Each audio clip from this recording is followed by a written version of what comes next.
Louvado. Meus irmãos, a paz do Senhor. Vocês estão felizes aqui essa noite? É de verdade ou é só meia verdade? Eu vou aproveitar que você está sobre os teus pés e te fazer um convite. Os que trouxeram a Bíblia, abra comigo no Evangelho segundo escreveu São João.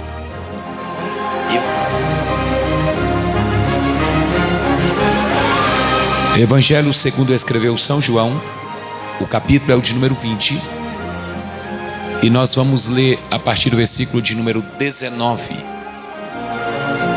João, capítulo de número 20, a partir do versículo de número 19. Enquanto você procura ou encontra, eu quero render alguns agradecimentos, mas antes que assim eu o faça, eu quero perguntar: quem está lá no som, meus amigos? Qual é o nome daquele? É João de Patmos? Ô João de Patmos, que bom lhe conhecer, rapaz. Eu cheguei de viagem, eu estou com uma debilidade muito grande na minha voz, e eu não tenho a voz da cantora, menos ainda, eu não tenho a voz da missionária e do pastor Gabriel.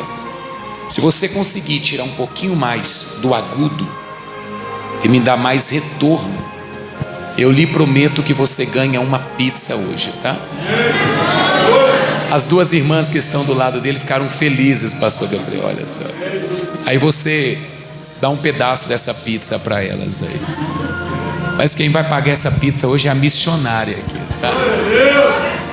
Graças a Deus. Enquanto o João organiza o som, o retorno, eu quero louvar a Deus por essa oportunidade de nós estarmos juntos.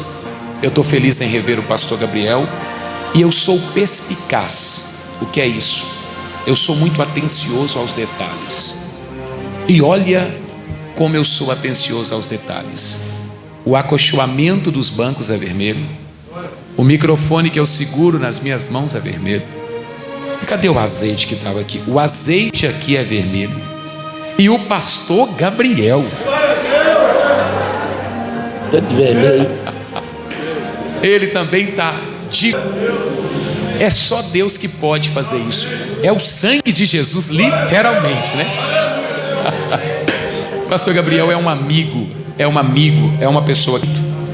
E é muito bom poder servi-los neste apagar das luzes aqui com vocês. Seja Deus louvado pela vida de vocês. João, mais um pedido perfeito aqui, tá bom? Se você puder tirar o fundo musical, vai ficar melhor. E agora a pizza vem acompanhada de uma Coca-Cola, tá bom? Deus te abençoe, meu amigo. Seja Deus louvado por tua vida. E eu vou pregar com o microfone do Senhor. Graças a Deus. Meu microfone. Me dê a honra de graça. Que é isso, pastor Gabriel? Glória a Deus. Esse microfone é para pessoas especiais, né? Eu sei, Deus abençoe o Senhor. João, capítulo de número 20. Acho que é só desligar, pastor. Isso. Perfeito. A partir do versículo de número 19. Quem encontrou, diga amém. Amém. Eu quero parabenizar a equipe de louvor. Fiquei sensibilizado quando a irmã falou que ela não tinha uma voz preparada para louvar, mas Jesus a deu. E a sua banda é abençoadíssima, tá bom? Cadê o tecladista da banda? Esse aqui, rapaz, eles colocam no fundo musical lá e você aí de braços cruzados. Escute primeiro. Você sabe que pelo Brasil, e eu prego por aí, eu posso falar com propriedade, está tendo uma guerra entre os pregadores e os tecladistas. Tô certo? Tá um pandemônio por aí. Mas eu não tenho nenhum problema. Aliás, há dois momentos no culto, pastor. O primeiro momento é quando a adoração está sendo oferecida a Deus através dos levitas. Essa igreja, ela sobe, literalmente adorando a Deus. O segundo momento é o momento da palavra. É o momento que o céu desce através da palavra que está sendo revelada. Então, meu amigo, se você quiser me acompanhar de forma bem baixinha, só para calçar essa voz debilitada, essa pizza do João vem para você também, tá bom? E coloca tudo na conta da minha amiga missionária aqui. Amém, igreja? Amém. Vamos para a Bíblia? João capítulo de número 20, a partir do versículo de número 19, passo a ler, e eu queria que você prestasse bastante atenção. Está escrito assim: Então naquele dia, sendo o mesmo dia, ou o primeiro dia da semana, estando as portas onde eles estavam fechadas, e todos reunidos, chegou Jesus e pôs-se no meio deles, e disse-lhes: paz esteja com vocês. Dizendo isso, mostrou ele suas mãos, bem como seu lado. Então os discípulos se alegraram ao verem o Senhor. Disse mais uma vez Jesus: paz esteja com vocês. Assim como o meu Pai enviou-me, eu também vos envio. E tendo dito isso, disse-lhes: recebei o Espírito Santo. Versículo 26 do mesmo capítulo. 8 dias depois, estavam outra vez os seus discípulos dentro de casa, e com eles agora Tomé. Então chegou Jesus, estando as portas fechadas, e ficou no meio deles, e disse-lhes: paz esteja com todos vocês. Quantos podem dizer um amém por isso? Retorne ao seu assento, por gentileza. Os irmãos estão me ouvindo bem aí atrás? Está perfeito? Obrigado, meus amigos, vocês são os melhores, tá? João, Deus te abençoe. Eu posso fazer um pedido, igreja? Posso fazer um pedido? Nós já louvamos, já adoramos, e eu tenho uma dificuldade em pregar por esse Brasil. Ela é pequenina e é fácil de resolver. A dificuldade é estar falando e eu visualizar pessoas conversando ou andando. Eu vou pedir a você que não me tenha como chato, tão pouco como deselegante, mas nos minutos que eu tenho aqui, me empreste os seus ouvidos, entregue para mim o seu coração. Eu lhes prometo que eu não lhes canso com as minhas palavras, e eu também não ultrapasso o tempo que eu tenho aqui como oferta. Eu posso ouvir um amém? Amém. Obrigado, viu, amigo? Se for mais baixinho, melhor ainda. Muito obrigado você, tá? Foi nos dias em que Jesus esteve na terra que nós ficamos por dentro de tudo aquilo que norteou o seu ministério e que também acontecera através da sua chamada. Todas as vezes que eu abro a minha Bíblia, quer seja esta aberta no Antigo ou no Novo Testamento, eu fico perdidamente apaixonado por tudo aquilo que os patriarcas, tudo aquilo que os sacerdotes, tudo aquilo que os levitas, quando não, até os profetas, falaram de forma direta ou indireta acerca do Cristo, do Messias vindouro.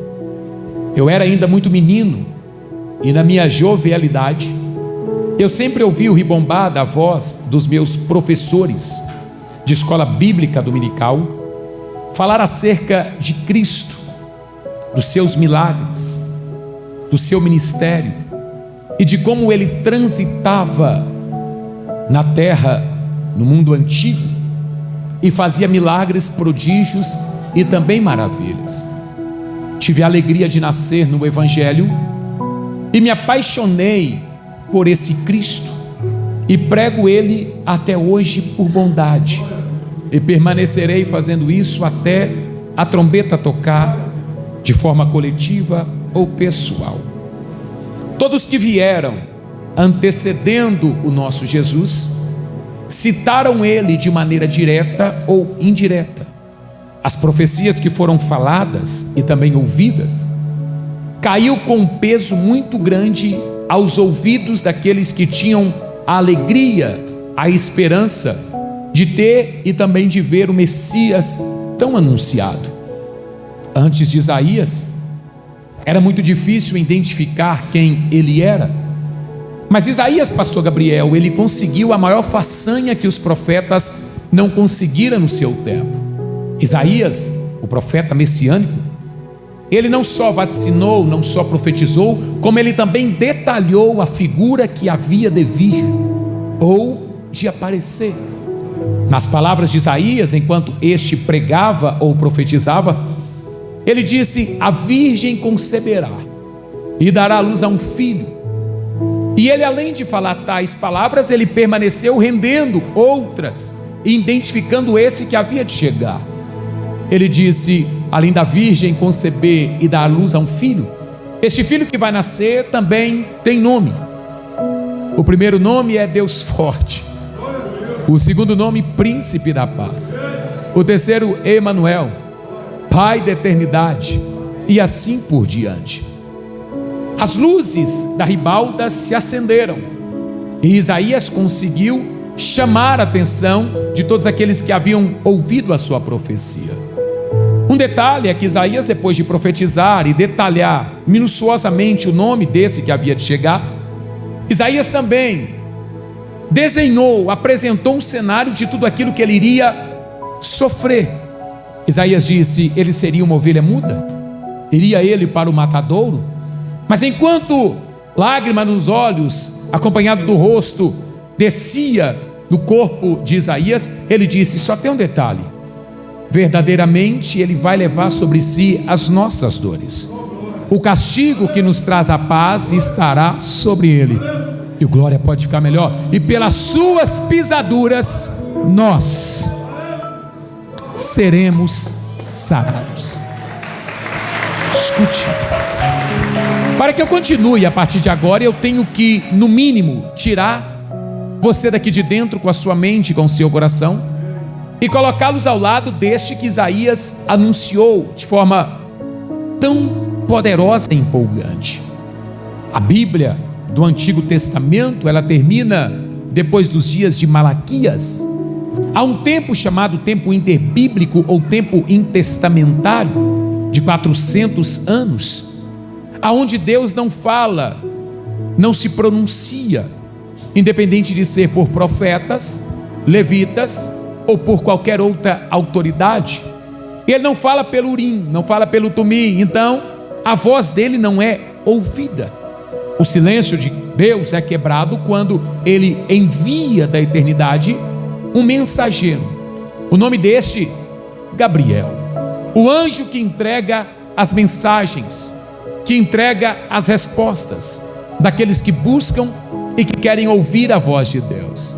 Esse Gabriel, quando ele chega, ele não vai no palácio de Herodes, ele também não visita as casas grandes da cidade, ele não vai aonde a riqueza, a pompa, o glamour é estabelecido. Ele vai na casa de uma mulher anônima, e esta não havia se casado, estava entregue ao marido dentro de pouco tempo, mas não havia ainda coabitado com ele. E quando esse anjo aparece, escute isso, ele olha para a moça e grita: tu foste vista da eternidade, Deus resolveu te presentear, você ficará grávida. Tem um detalhe: uma gravidez ser anunciada por alguém desconhecido, pior ainda, quando a moça não é casada, levaria ela a ser apedrejada em praça pública para servir de exemplo para as outras demais. Só podia coabitar o homem com a mulher depois do casamento. A cultura brasileira, europeia, dos dias atuais, tem uma certa dificuldade quanto a isso, mas na tradição, na cultura judaica, no judaísmo, uma mulher precisa passar por todo um ritual para ser entregue ao seu marido. No judaísmo, o casamento para eles não começa aqui na terra, embora ele possa terminar depois com brigas e assim fracassos de uma vida matrimonial.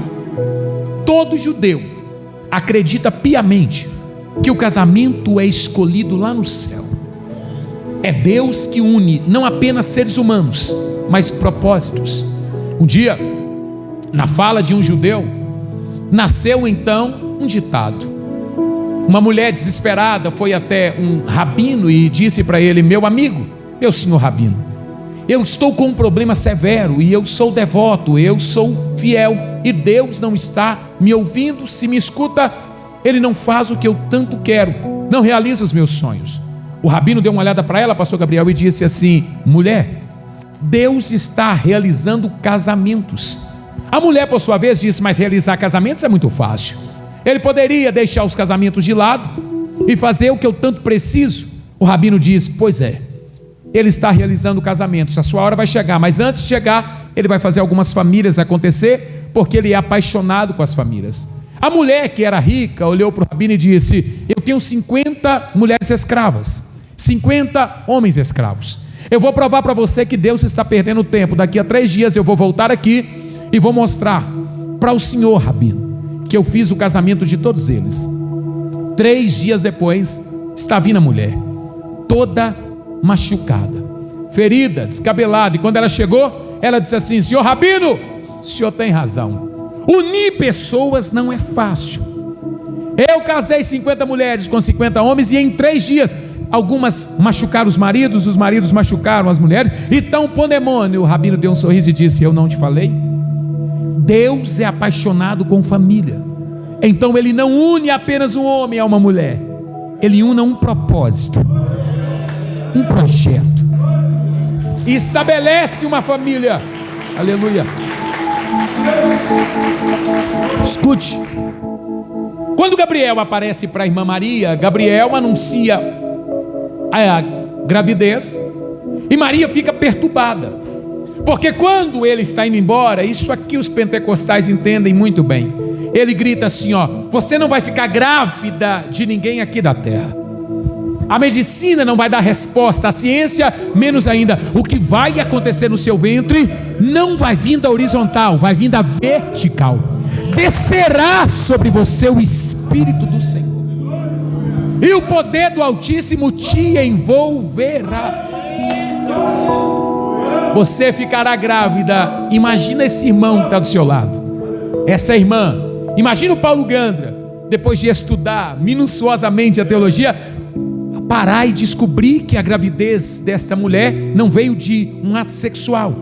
É o próprio Deus que abriu o ventre dela, colocou aquela semente que você vai conhecer daqui a pouco dentro do ventre dela, e como que se fosse num passo de mágica, seu Jesus sai da eternidade, deixa toda a grandiosidade, ele deixa a glória dele, ele deixa os serafins que voam em cima do trono dele, deixa os querubins que carregam o trono dele, deixa os seres que ali estão, e ele sai do mundo eterno, vem para o mundo físico, entra dentro do corpo, do ventre dessa mulher, e todo o ritual de uma gravidez acontece. A espera de Jesus ou do Messias é grande, mas todo judeu devoto de Moisés e das escritas da Torá antiga, dos mandamentos, acreditava que o Messias iria vir, olhe para cá, com uma coroa na cabeça, uma espada na cintura, iria vir com poder bélico, porque havia 3 poderes, pastor Gabriel, que estava vivendo o seu pontentáculo, e os judeus não queriam ter esses poderes acima de si. O primeiro poder era Roma, com seu poder bélico e econômico. O segundo poder era os gregos, com a sua filosofia e a arte de pensar. E o terceiro poder, que estava humilhado, era os judeus, com a tradição e a cultura. E os judeus acreditavam piamente que o único que poderia estar acima deles era o próprio Deus. Então todos eles, ou pelo menos parte deles, acreditavam que quem foi anunciado iria vir com toda essa grandeza. É por isso que alguns deles não aceitam Jesus como sendo o Filho de Deus, aceitam-o como sendo um profeta, um revolucionário, alguém que subiu às alturas e trouxe lá algumas informações, mas não acredita que de lá ele viera. Outros, por sua vez, não acreditam que ele é o Messias, acredita que outro Messias irá vir e salvaguardar a integridade física e espiritual de toda o Israel.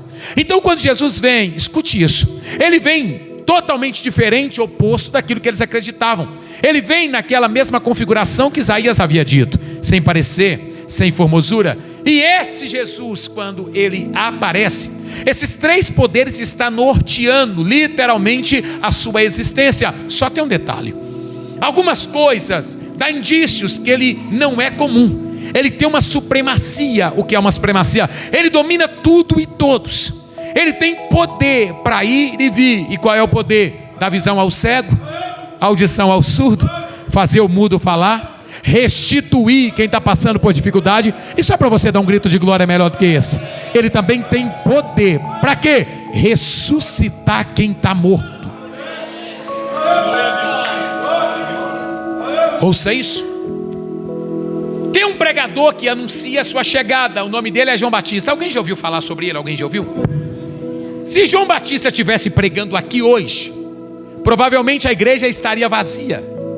E por quê? Porque ele tinha uma mensagem dividida em tópicos. A mensagem era a mesma: batismo com água para remir pecado, batismo com água para remir pecado, batismo com água para remir pecado. Mas ela tem tópicos. Qual é? Mas está vindo um aí, eu não conheço, também nunca vi. Segundo tópico, ele batiza com o Espírito Santo e batiza com fogo. Segura, que você vai ouvir aqui, você nunca ouviu. Imagina a mente daqueles que estão ouvindo bugando. Primeiro, João Batista come uma comida diferente dos rabinos. Segundo, ele veste uma roupa diferente dos rabinos. Terceiro, ele não tem uma sinagoga. O que é uma sinagoga? Ele não tem um ambiente fechado para que pudesse ele impetrar uma palavra de conhecimento aos judeus devotos. A sinagoga se fechou para ele porque ele era eufórico e ele falava de coisas intangíveis, impossíveis, indizíveis. Ninguém queria ouvi-lo. Só que a ministração dele começou a ganhar campo. E um detalhe: todos os rabinos se dirigiam à plateia sem deblaterar ou deblaterar. O que é isso? Sem falar alto ou ferir palavras. Esse, por sua vez, não. João Batista chamava os irmãos de um nome muito amistoso e amável: raça de víboras. Ele nunca impetrou uma palavra de conforto. Detalhe: ele nunca ficou com medo da igreja dele ficar vazia. O púlpito dele era a praia do Jordão. O teto dele era o céu. Quem ajudava ele a pregar era o próprio Deus. Então ele não tinha medo. E ao contrário da multidão ir embora, eu vou dizer algo aqui: se você quiser ter um ministério poderoso, pregue a palavra. Não inventa, pregue a palavra e você vai ver o que vai acontecer com você. Ele não tinha medo de perder. Aliás, ao contrário das pessoas irem embora, as pessoas eram tratadas de raça de víbora, de cobra peçonhenta, mas a multidão só ia crescendo, crescendo, crescendo. Até que um dia ele lança uma palavra e grita assim: ó, quem está chegando aí está vindo com um poder maior que o meu. A população começou a dizer: quem é esse? Se João Batista já desafia toda a autoridade e ninguém para diante dele em autoridade, quem é que está vindo aí? Jesus entrou na história. Olhe para mim, igreja. Jesus entrou na história. Que homem é esse? Apenas 3 vezes de aparição e nunca mais ninguém esqueceu ele, inclusive eu e você que estamos falando dele hoje. Ele apareceu para ser apresentado. O que é isso? Quando o pastor Gabriel vai apresentar um bebê, eu vi um no colinho de uma mãe ali, ele levanta para o céu e apresenta a Deus. Jesus apareceu a primeira vez, e quando ele apareceu a primeira vez, quem apresentou ele foi um homem e uma mulher, uma profetisa e um outro porteiro da igreja chamado Simeão. A profetisa, quando pegou no colo o bebezinho e foi apresentar a Deus, ela olhou para o rosto dele e recebeu uma revelação e disse assim: eu estou vendo o Filho do Deus vivo. Aí o porteiro da igreja vem correndo. Quando ele chega, ele fala assim: deixa eu ver também. Eu nunca vi ninguém pedir a morte estando saudável. Esse Simeão, quando pegou ele no colo, disse assim: eu quero morrer. Eu acabei de ver aquele que tem poder lá em cima, poder aqui embaixo. Poder! Oremaia Eramacantoros Maralaragai. Ele desaparece depois de ser apresentado, aparece com 12 anos. A mãe e o pai, emprestados, perdem ele na festa. Ele discursa com muita autoridade e maestria. E depois dessa aparição de 12 anos, ele desaparece. E o que sabemos acerca dele está escrito assim, ó: e o menino crescia em graça e... 1, 2, 3, me ajuda, graça e... Não me tem como chato, deselegante. Graça aí. Depois que ele desaparece com 12 anos, ele aparece apenas com 30. Viu que era 3 vezes? Quando ele aparece com 30 anos, ele está aproximando de João Batista. A reverberação chega primeiro. João Batista sente o impacto da chegada dele e grita assim: lembra que eu estou anunciando alguém? Eu não conhecia, mas ele acabou de chegar. Eu não sabia quem ele era, mas ele acabou de chegar. Eis aí o Cordeiro que tira o pecado do mundo. Escute isso. Além de João Batista falar, o céu se rasga. E quem vai dar testemunho dele agora não é mais ninguém da terra. João Batista batiza ele porque assim fora dito. Quando o seu Cristo levanta do Jordão, vive esse momento comigo porque isso é lindo. O céu começa a se abrir. O Espírito Santo desce sobre ele como uma pomba. Aí o seu Deus grita assim: esse aqui é o meu filho amado, este eu amo. Nasce o ministério mais poderoso que a terra conheceu. Ninguém antes dele pregou como ele pregava. Ninguém durante o seu ministério conseguiu pregar como ele pregava. Ninguém póstumo à sua chamada falou como ele falava. Olhe para mim, e eu posso falar com propriedade e afinco. Eu sou apaixonado com quem tem uma bela oratória. Eu esmero, eu passo horas a fio ouvindo quem sabe colocar as palavras, os vernáculos linguísticos, a língua portuguesa de forma coordenada. Eu aprecio muito isso. Não estou falando de preciosismo, estou falando de alguém que sabe falar com cautela, domina bem a palavra. Jesus não era só assim. Jesus, quando ele pregava por parábola. Pregava como? Mais uma vez. O que é parábola, Paulo Gandra? Parábola servia como ensinamento, doutrina, exemplo. Um terço da sua pregação era por parábola. Ele não mandava ninguém dar glória a Deus, não mandava ninguém dar aleluia, não mandava ninguém falar língua estranha. Só que ele tinha um detalhe enquanto pregava. Qual é? Enquanto ele falava aqui, a ministração dele ia subindo, subindo, subindo. Quando ela chegava lá em cima, Deus colocava peso nela. Olha só para mim.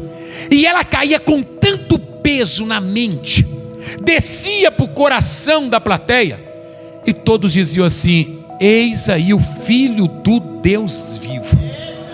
Ninguém olhava no relógio para ir para casa.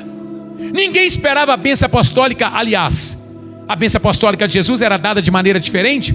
Hoje, qualquer igreja que você vai, quando o culto está terminando e o pastor está apagando as luzes da mensagem, ele fala assim: ó, que o amor de Deus Pai te leva, que o amor de Deus Filho te guarde, que o amor do Deus Espírito te consola. Jesus não. Quando Jesus terminava de pregar, ele dizia assim: me entrega os cegos, me entrega os surdos, me entrega os mudos. E se tiver alguém morto aí, pode trazer também, porque eu tenho poder para curar o cego, eu tenho poder para dar àquele que não fala o poder de falar, eu tenho poder de dar audição quem está surdo, eu tenho poder de ressuscitar quem está morto. Eu tenho.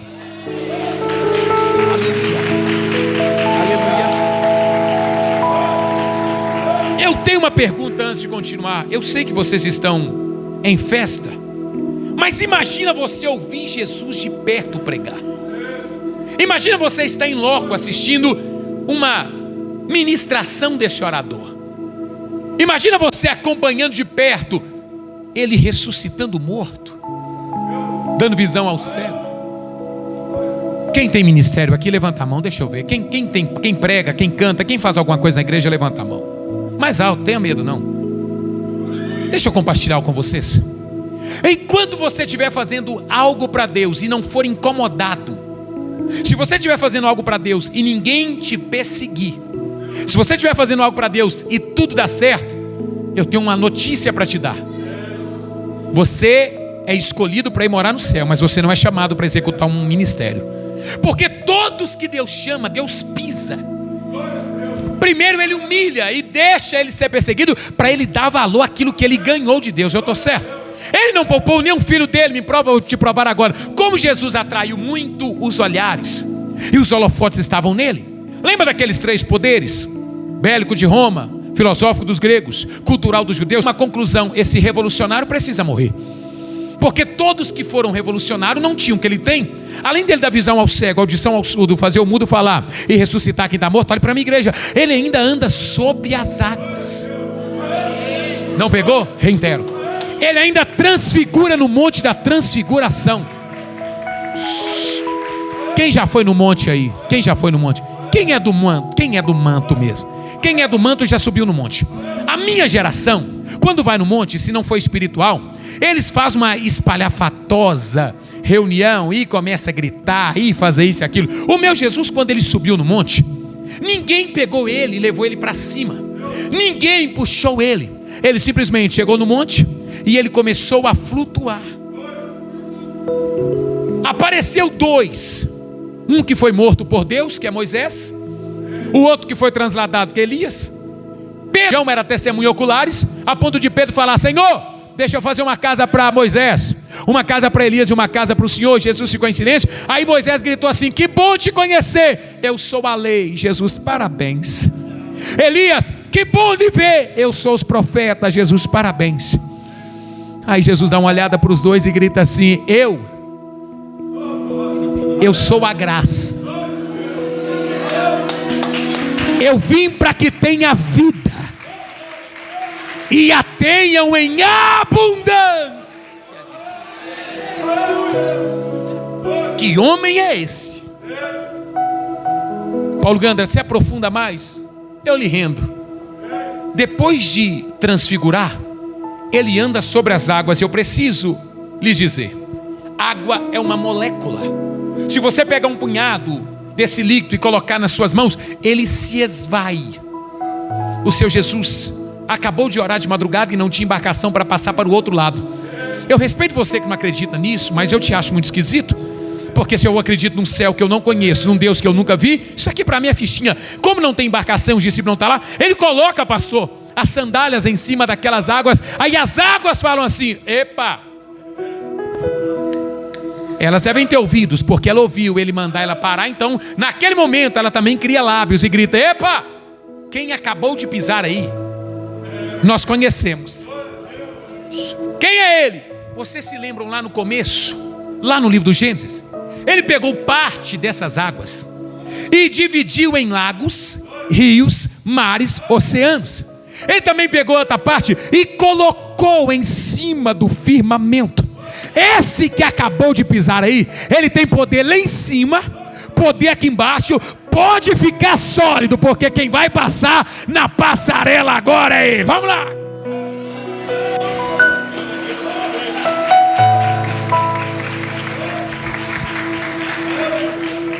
Quem está gostando, diga amém. Esses três poderes falaram: nós temos que matá-lo, silenciá-lo, para tirá-lo de cena. Eis aí um problema. Porque como que você mata quem Deus resolveu dar vida? Como que você tira de cena quem Deus resolveu apresentar? O homem dá e toma o que o homem deu. O diabo dá e toma o que o diabo deu. Os anjos dá e toma o que os anjos deu. Mas o que Deus deu, não tem capeta no inferno, não tem homem na terra, não tem anjos no céu que pode parar aquilo que o Deus que você serve lhe deu. Não tem autoridade, não tem poder bélico, não tem nada, ninguém na terra que arranca aquilo que Deus te entregou. Você está guardado, está protegido, ninguém arranca. Orebaia, era macanda la maia chia, urimi cantoros marararagácia. Tem alguém que tem glória a Deus aqui? Tem alguém que tem aleluia? Eu não quero dopaminar você, mas eu preciso dizer que você está na casa dele.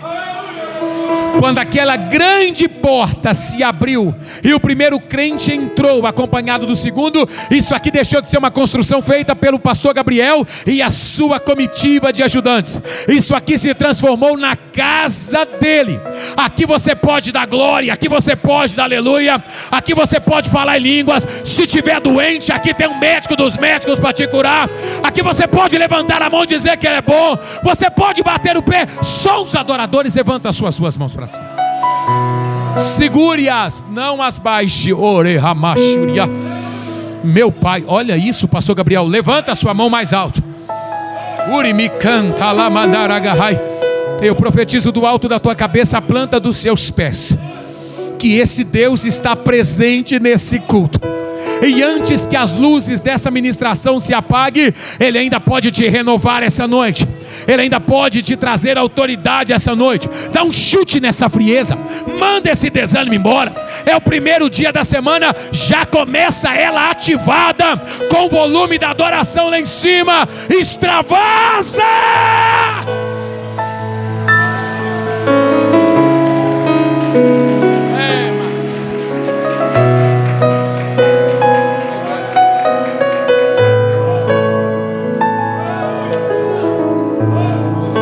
Eu só estou com um problema aqui.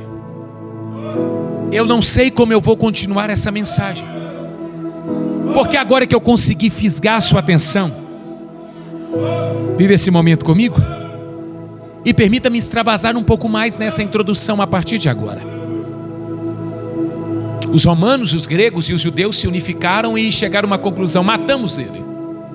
Tudo que nós lemos aqui começa numa quinta-feira. Era por volta de 17 horas, quando Jesus havia pedido os seus discípulos para preparar um lugar para a ceia acontecer. Quem já participou da ceia sabe do que eu estou falando. É um momento de alegria, de introspecção. Se você nunca participou de uma ceia do Senhor, por favor, não perca mais tempo. Entregue a sua vida a Cristo, batiza e venha ceiar, que você vai ver do que eu estou falando. Era 18 horas da tarde. Jesus subiu com os seus discípulos para o segundo pavimento de uma construção. A ceia daquele tempo era diferente da ceia dos dias atuais. A cultura totalmente configuração diferente. Era um tapete colocado no chão, as vasilhas de pão de um lado, o odre com vinho ou com suco de uva, como os senhores e as senhoras queiram, do outro. Todos eles assentados ao chão. E os judeus conversavam na ceia acerca de coisas boas, das histórias, dos personagens. E como Jesus é o palestrante, ele chega por volta de 19, 20 horas, e ele pega o pão e começa a parti-lo. E depois que ele parte o pão, ele levanta tanto ele quanto o cálice ou o suco da uva e dá graças ao Pai. Em seguida, ele vai dando um pedaço de um pão para um, pedaço de um pão para outro, e fala com os seus discípulos: meus amigos, isso aqui é o meu corpo, é a minha carne, que é repartido por vós. Fazer isso em memória de mim. Depois ele pega o odre de vinho, de suco, entrega para os seus discípulos e fala: esse é o meu sangue, que é bebido por vós. Fazer de mim. Naquele momento há um silêncio, porque enquanto ele está dando o pão, ele para, pastor Gabriel, e fala assim: eu só estou com um problema. A festa está bela, os convidados que são os meus discípulos estão aqui, mas um de vocês há de me trair. Ai, um de vocês há de me vender. A incógnita, a interrogação vem na mente de cada um deles, e eles começam a se perguntar para si mesmo: será que é eu? Logo em seguida transfere a pergunta para o seu Jesus e pergunta: é eu? Aí Jesus fala assim: o que come comigo do meu bocado? Até que Judas se identifica e Jesus fala: vá e faça o que tem que fazer. Não havia iluminação como essa, enérgica. Era lamparinas. Judas sai daquele ambiente, vai até aquela cúpula política e militar que eu lhes apresentei e faz um acordo com eles: me dá as 30 moedas de prata, e quando eu for com vocês prendê-lo, eu vou identificá-lo com um beijo. Jesus, por sua vez, entre 21 e 22 horas, ele chama os seus discípulos para orar. E não parece que não vai todos, porque quem segue ele é só Pedro, Tiago e João. Ele sai daquele terceiro pavimento, ou do segundo pavimento, ele atravessa a cidade de Jerusalém antiga, entra dentro de um ambiente chamado Getsêmani. Qual é o ambiente? E quando ele entra ali, ele fala com Pedro, Tiago e João: fique aqui que eu vou orar. O que ele fala com Deus é entusiasmante e ao mesmo tempo intrigante. Por quê? Porque ele fala com o seu Deus, com o Pai dele assim: ó Pai, afasta-te de mim esse cálice, porque a minha alma está angustiada até a morte. Olhe para cá, antes de você dar glória a Deus, Ele já tinha ressuscitado pessoas, já tinha dado visão ao cego, audição ao surdo. Eu falei isso. Agora ele está com medo, a alma dele está angustiada. Mas eu vou colocar um grito de glória nos seus lábios. Escute isso. O Pai vê, mas não fala. O Pai ouve, mas não responde. Aí Jesus vê que o silêncio está imperando e ele logo grita: todavia. Este todavia muda o cenário, porque no todavia eu, Paulo Gandra, entra na história. Vocês que estão me ouvindo aqui, entra na história. O que significa esse todavia, Paulo Gandra? Jesus transfere tudo para Deus e fala assim: por eles que vão estar na Batista Emanuel, o todavia está de pé. Eu respeito você que não dá glória a Deus, respeito você que não dá aleluia, respeito você que não fala língua estranha, eu respeito você que é ético, é estudado, mas eu te acho esquisito demais. E por quê? Você não sabe o preço que foi. Você não faz ideia do que aconteceu só para você estar aqui. Satanás queria você de qualquer jeito, mas o todavia entrou na frente e disse não. O diabo queria acabar com a sua vida, mas o todavia entrou na sua frente e disse: não, eu pago o preço que o pastor Gabriel não tem condições de pagar. Eu pago o preço que o Paulo Ganda não tem condições de pagar. E eu me entrego no lugar deles. Eu compro eles, eu perdoo eles. E eu digo que a glória da última casa é maior que a primeira.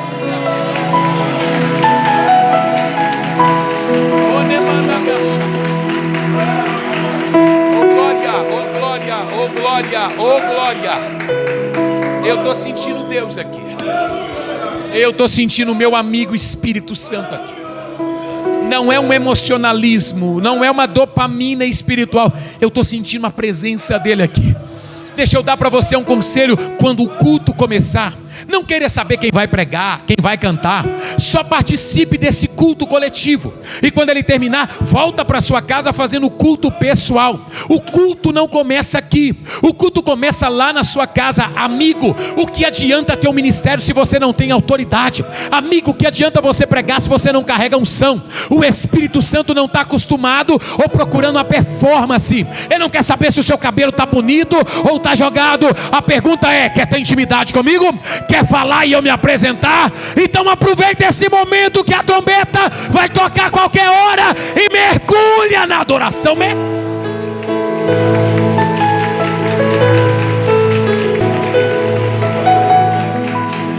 Eu vou sofrer mais que vocês.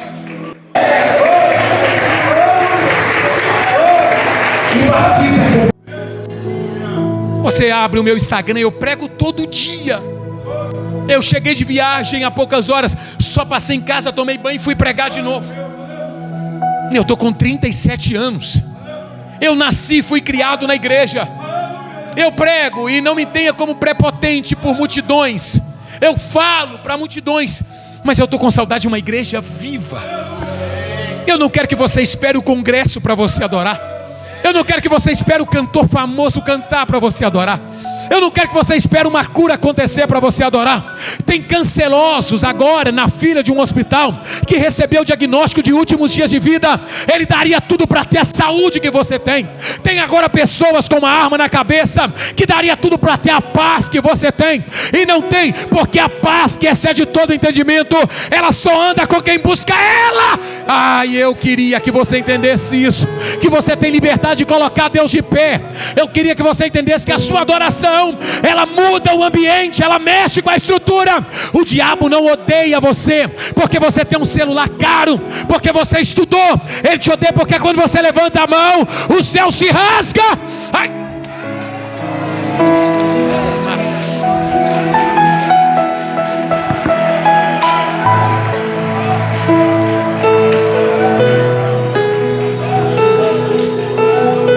Renamanchovasse Benacanto agacho.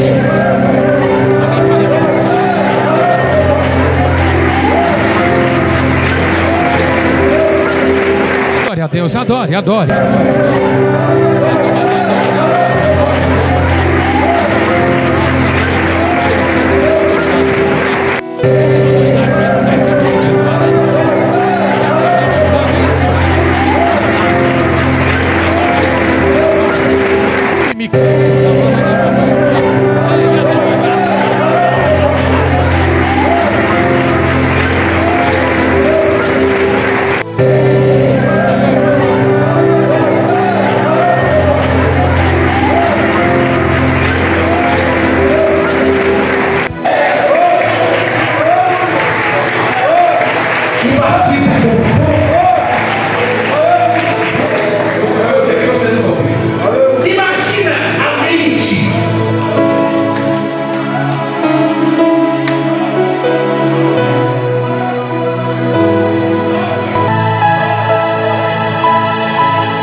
Ouça-me,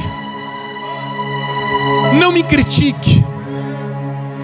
Eu não faço isso aqui para performar. Não faço, eu altero o volume da minha voz para te sensibilizar. Eu queria muito que pelo menos uma pessoa sentisse o que eu sinto quando eu falo dele. Eu queria que você sentisse o que eu sinto quando eu abro a palavra dele. Ele, através do livro, ele é mais real para mim do que vocês que estão me ouvindo. Então eu tenho duas opções quando eu estou na casa dele. Eu não tenho problema, todo problema fica do lado de fora. Eu não estou nem aí para o amanhã quando eu estou aqui dentro. A única coisa que eu quero aqui dentro não é performar, não é mostrar a oratória, o português, o conhecimento. Eu só quero adorar a ele, adorar.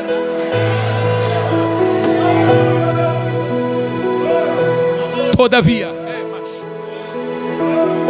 seja feita a tua vontade. Me ajude a humilhar esse homem. Eu quero que você me ajude a esbofetear a face de Jesus. Eu quero que você me ajude a colocar uma coroa de espinho nele. Eu quero que você me ajude a desconfigurar as costas dele. Então deixe-me render a vocês do cenário daquele dia. Quase 22h30, 23 horas, Judas chegou acompanhado da cúpula política e militar.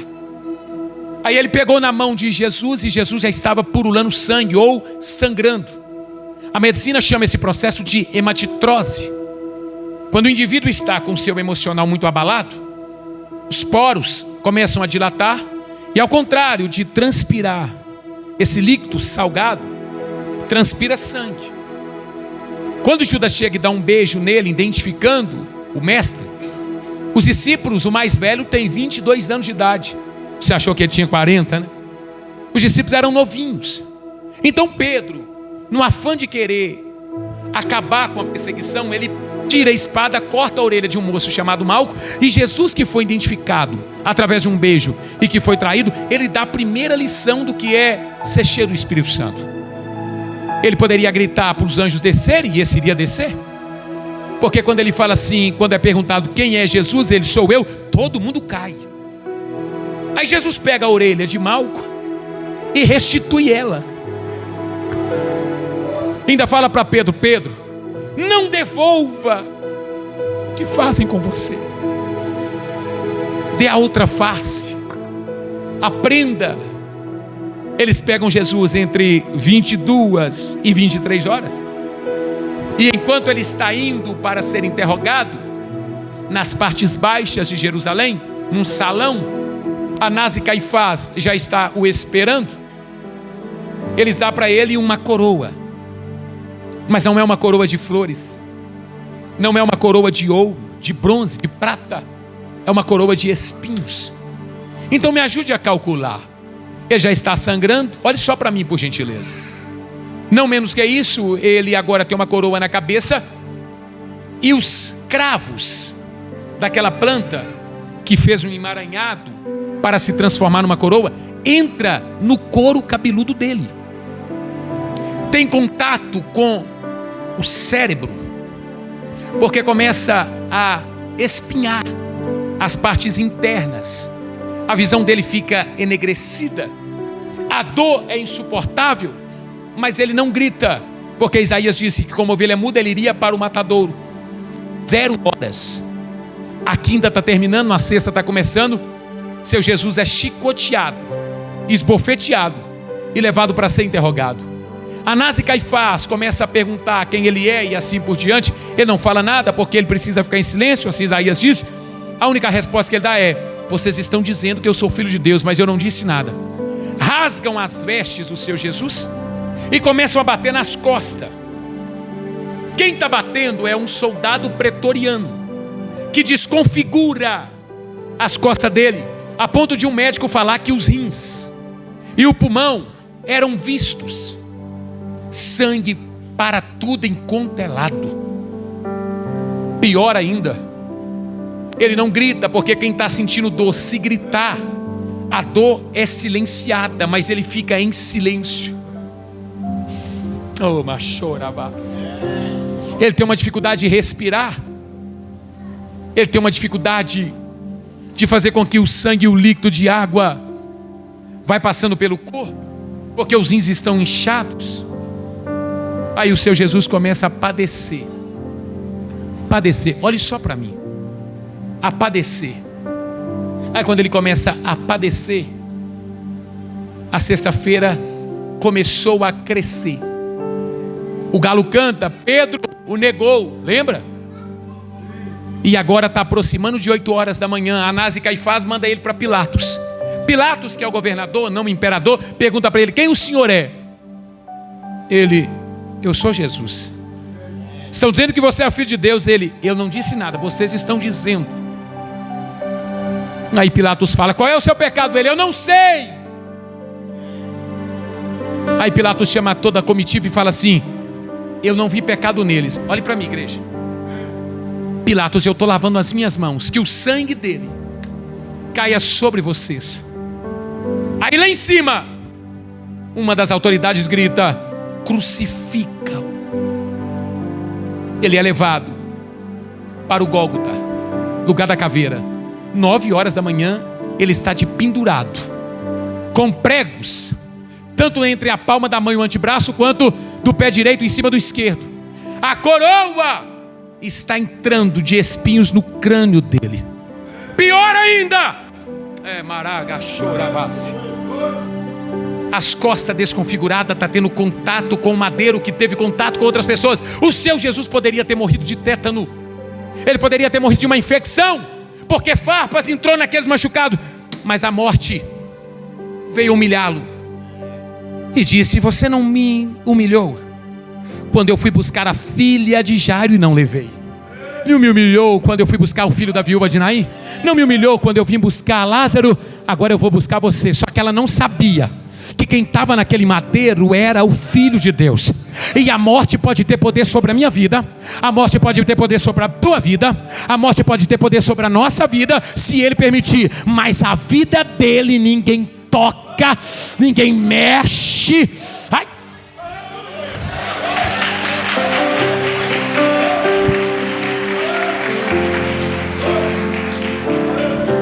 Agora que você me ajudou a esbofeteá-lo, me ajuda a crucificá-lo. Entre 9 e 15 horas da tarde ele está agonizando. 15 horas da tarde ele abre um leque. Aí a morte do lado dele esperando ele se entregar. E ele fala assim: ó, ô pai, a ti eu entrego o meu espírito. Aí vem uma palavra: está. Vocês me ajudam? Vocês me ajudam, mas gritando. Eu vou contar de 1 a 3. Você vai gritar essa palavra. 1, 2, 3. Está. Mais forte. Está. Esse corpo não pode ficar ali, porque sábado é santo. Então Shabat não pode ter nenhum tipo de trabalho. Aí Jesus é colocado, tirado daquele madeiro e colocado num sepulcro emprestado. Aí ele é colocado no sepulcro emprestado. E eu tenho 3 dias, olha para cá. Eu começo a apagar as luzes dessa mensagem. É a quinta-feira do flagelo, é a quinta-feira da traição, é a sexta-feira da crucificação e o sábado do silêncio. Diga comigo: sábado do silêncio. Mas olhe para mim, Satanás está atordoado. Porque se você aguentou a quinta da traição, se você aguentou a sexta da crucificação, se você aguentar o sábado do silêncio, domingo está chegando aí.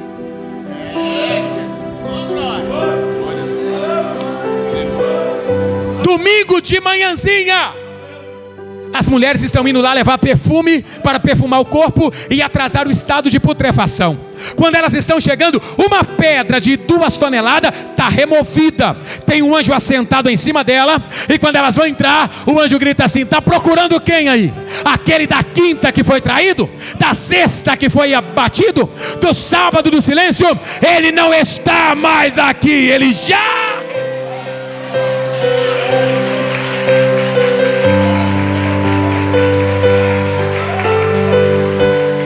Você me ajuda a pregar? Eu vou terminar agora. Você me ajuda? Eu não gosto disso, eu não pedi. Pega na mão de quem está ao seu lado. Diga para ele assim, ó: ele não está morto. Diga: ele está vivo. Diga: Alexandre o Grande está morto. Seu Jesus está vivo. Buda está morto. Jesus está vivo. Roma desapareceu. Jesus está vivo. O Egito desapareceu. Jesus está vivo. O poder bélico da terra treme diante dele, porque a essa hora está vivo, assentado à direita do Pai. Em cima anjos voando e dizendo: santo, santo, santo, santo. Querubins debaixo do trono dizendo: ele é digno, ele é digno. E a Batista Emanuel vai mandar uma informação: ele está vivo, vive para sempre, vive.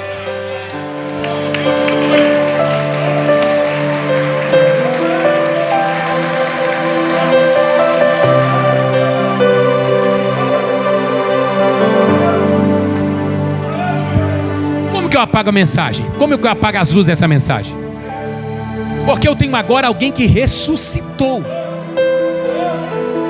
Ficou difícil dar um glória a Deus? Eu vou melhorar, vou desenhar. Eu tenho agora alguém que está ressuscitado. Paulo Gandra, se ele está ressuscitado, cadê os discípulos dele? Está como nós, dentro de uma casa, com medo de tudo. Todas as vezes que eu encontrei Jesus, eu encontrei ele fazendo assim, ó: eis que eu estou à porta, se alguém abrir, eu entro e ceio com ele. Esse dia aqui ele não bateu na porta. Esse dia ele está ressuscitado, a porta está fechada. Você leu comigo? Olha para mim. Ele foi e fez assim, ó. Ele ultrapassou a parede e disse assim: cheguei. Vocês que são pregadores, vocês que estudam a Bíblia, é difícil de acreditar nisso aqui? Não, é difícil. Para mim não é. Para mim é o mais simples de tudo. Ele chega e fala assim: cheguei. Só que agora eu preciso do silêncio. E se você olhar para a direita ou para a esquerda, você vai perder tudo. Quem ressuscitou vindo de uma tormenta como essa deveria estar triste, decepcionado, porque ele veio de uma traição, ele veio de um flagelo, ele veio de uma humilhação, ele veio de uma crucificação. Mas quando ele ressuscita, ele entra no meio dos seus e grita assim, ó: paz.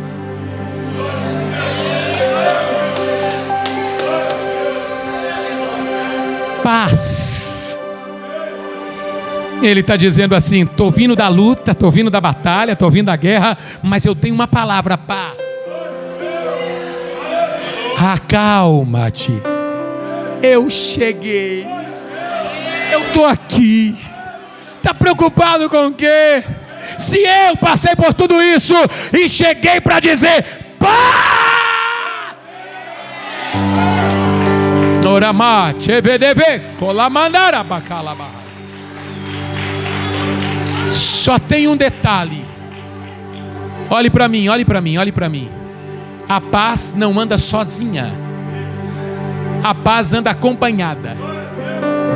É por isso que quando ele ressuscita e grita paz, ele fala assim: recebei o Espírito Santo. Porque a paz sempre vem acompanhada da pessoa do Espírito Santo. Paulo Gandra, quem é o Espírito Santo? Fica sobre os seus pés comigo. Tem 1 hora que eu estou falando, meu Deus, já vai para 1h10, pastor, parece que foi em 10 minutos. Pega na mão de quem está ao seu lado, atravesse o corredor. Pegue na mão, isso. Estou terminando agora e passando para o pastor. Ai, ai. Minha amiga, como é que ela chama? Isabela ou Isabel? Isabel, você prepara um hino espiritual, mas eu preciso que você esteja muito espiritual. Porque eu acabei de falar sobre a cruz, sobre ressurreição. Eu não falei dos lugares que eu prego, dos hotéis que fico, das igrejas que passo, dos estados que visito. Eu só falei dele. Então é preciso muita cautela, porque a casa agora é dele. Eu vou ter que sair de cena dentro de mais alguns segundos, porque ele já impetrou a palavra dele aos seus ouvidos. E ele quer uma reciprocidade. Qual é? Ele espera de você agora um agradecimento. E não é uma oferta em valores. Não é uma oferta que pode ser pegada. Ele quer uma adoração singela. E por quê? Porque ele me trouxe aqui essa noite, no apagar das luzes deste congresso, deste aniversário, para dizer: eu trouxe a paz. Para você que chegou em guerra, eu trouxe a paz. Só que a paz não veio sozinha, ela veio com o Espírito Santo. E aonde ele está agora, Paulo Gandra? Eu não sei se você acredita em revelação, mas essa aqui não é aquela do CPF, da identidade. Essa é a revelação bíblica. O Espírito Santo está andando entre essa igreja. Levante a mão dele para cima, a mão dela para cima. Está preparado, Isabel? Está preparado? Está preparada? Fica à vontade. Fica à vontade. Aleluia. Aleluia. Aleluia. Quem é espiritual já percebeu algumas coisas. Olha. Para não falar que eu estou emocionando. Quem é espiritual já percebeu algumas coisas. Nem todo mundo é, mas quem é... Isabel, antes de você começar a louvar, nós vamos dar liberdade e um tempo para a igreja ser tocada. Porque senão vão dizer que eu emocionei-os. E para dizer a verdade, eu passei dessa fase de emocionar a igreja. Eu perdi a vontade de pregar para levantar o público, dopaminar ele e fazer ele entrar no céu. Eu vim aqui essa noite para dizer: ele está vivo, está sentado à direita do Pai. O Espírito Santo dele está aqui dentro da igreja Batista Emanuel. E ele está passeando nessa igreja. Só os espirituais.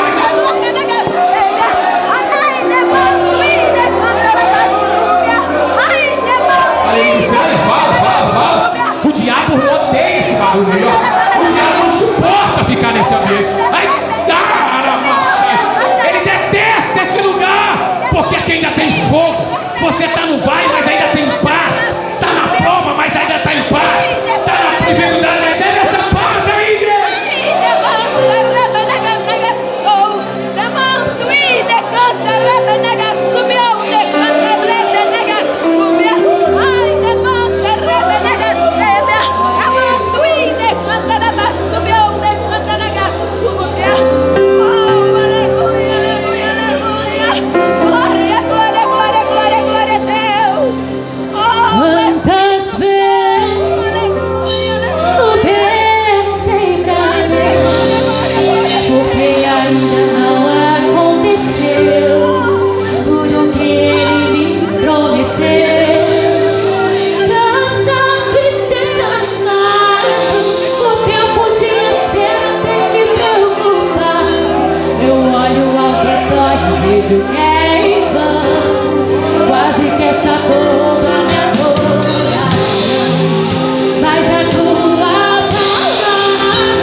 desespero quando a guerra chegou.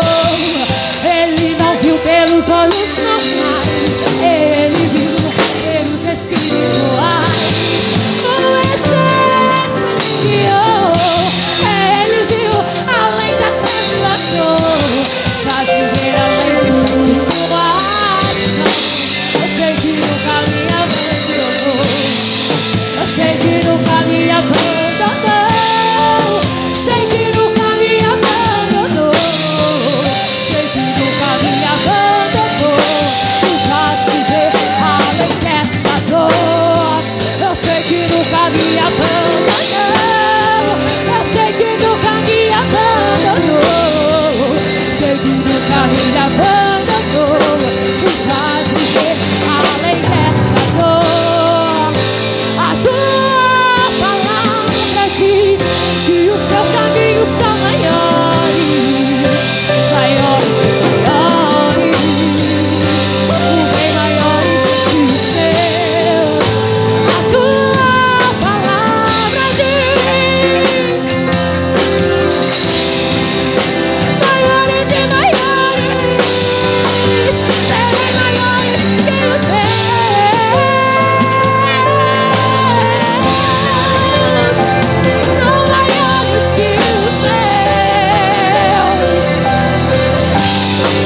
maiores e maiores, bem maiores que os meus.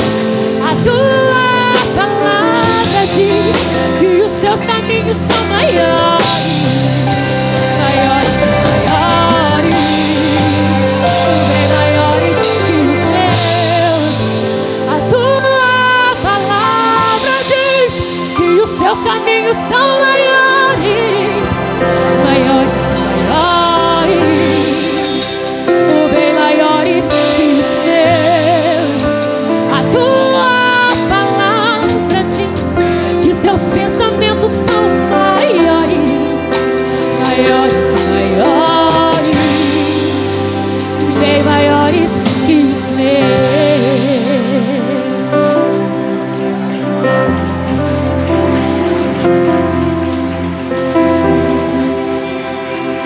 Glória a Deus. Deus abençoa grandemente. Foi bênção, né, irmãos? Pena que acabou. Nós estamos fechando o congresso, o 8º congresso da Igreja Batista Manuel. E que Deus venha abençoar. E ano que vem tem mais, em nome de Jesus, amém?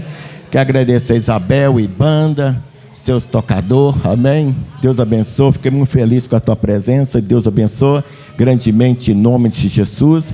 Deus abençoe os visitantes, congregado, amém? Em nome de Jesus, você que veio aqui hoje, que Deus abençoe você grandemente em nome do Senhor Jesus, amém?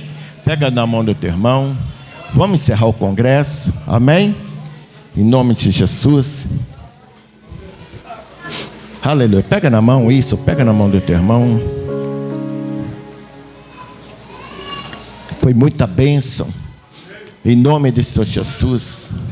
Eu tenho certeza que Deus falou com você nesses 3 dias de congresso. Sabe por que Deus está falando com você? Porque Ele ama você. Você é muito importante para Ele. Porque a igreja, um dia ela vai partir dessa terra. E a igreja é eu e você. Um dia nós vamos para a Nova Jerusalém de Cristo, morar para sempre com o Senhor e Salvador Jesus Cristo, amém? Em nome de Senhor Jesus, eu profetizo que essa semana que vai iniciar, uma semana de boa notícia, uma semana de porta aberta, uma semana de milagre, prodígio, sinais e maravilhas, porque Jesus, Ele é o milagre na sua vida. Assim como você vem em paz, ou leva em paz e segurança, e eu profetizo de melhor para a sua vida, em nome de Jesus, amém? Isso, pega na mão, vamos encerrar. Soberano Deus, eterno Pai, muito obrigado, Senhor, por esses 3 dias de congresso da Igreja Batista Manuel.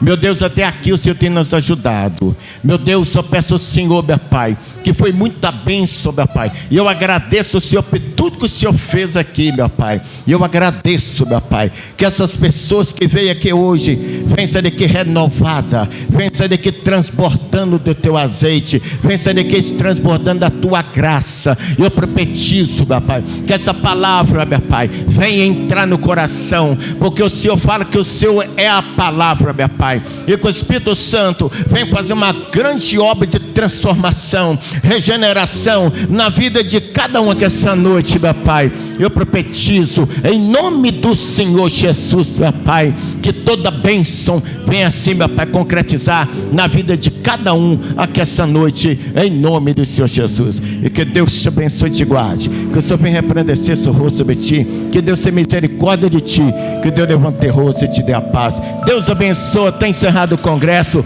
A paz do Senhor Jesus, a paz do Senhor Jesus. Quero agradecer ao pastor Paulo Grande. Deus abençoe, viu, pastor Paulo Grande?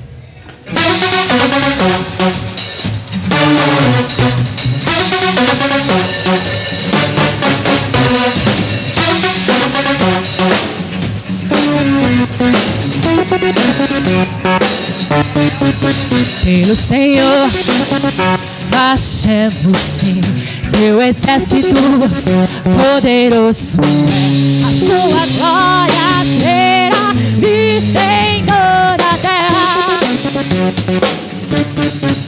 Vamos cantar o canto da vitória, glória a Deus, descemos a batalha, toda arma contra nós perecerá.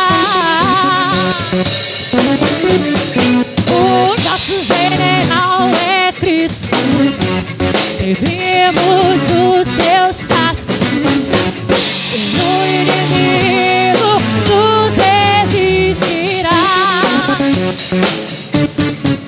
Pelo Senhor baixemos seu exército poderoso, a sua glória será vista em toda a terra. Vamos cantar o canto da vitória, glória a Deus, vencemos a batalha. Toda arma contra nós perecerá. O nosso general é Cristo, seguimos os seus passos, e o inimigo nos resistirá. O nosso general é Cristo, seguimos os seus passos, e o inimigo nos resistirá.